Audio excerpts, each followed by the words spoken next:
Cup പോലെ അങ്ങ് ഇളകി വരുന്നുണ്ട്. ഈ Y11 അതുപോലെ തന്നെ വി ആ സീരീസ് എല്ലാം ഉണ്ടല്ലോ, Y സീരീസ് വി സീരീസ് എല്ലാം ഏകദേശം ഈ ഒരു മെത്തേഡ് തന്നെയാണ്, ഫുള്ളും ലോക്കാണ്. അപ്പോൾ നമ്മൾ ബാക്ക് പാനലെടുത്ത് മാറ്റിയിട്ടുണ്ട്. ബാറ്ററി KDMൻ്റെ കിടക്കുന്നത്, നമ്മൾ KDM ഒന്നും മാറാറില്ല കേട്ടോ.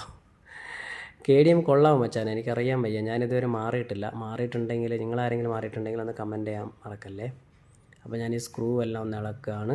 അതുപോലെ തന്നെ ബാക്ക് പാനൽ കവർ ഇളക്കുമ്പം ബാക്കിൽ ഫിംഗർ പ്രിൻറ്റ് സ്ട്രിപ്പ് വരുന്ന മോഡലാണെങ്കിൽ സൂക്ഷിച്ച് വേണം ഇളക്കാനായിട്ട്, സമാധാനമായിട്ട് ഇളക്കിയാൽ മതി. അല്ലെങ്കിൽ ഫിംഗർ പ്രിൻറ്റ് സ്ട്രിപ്പ് ഇല്ലെന്നുണ്ടെങ്കിൽ നമുക്ക് വലിച്ചിളക്കാന്നേ ഉള്ളൂ, കാരണം വെറും ബാക്ക് പാനൽ മാത്രമേ ഉണ്ടാവും.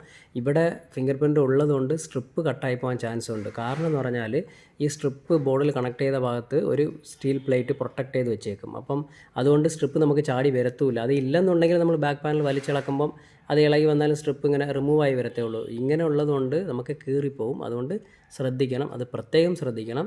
ഇപ്പോൾ ഞാനിവിടെ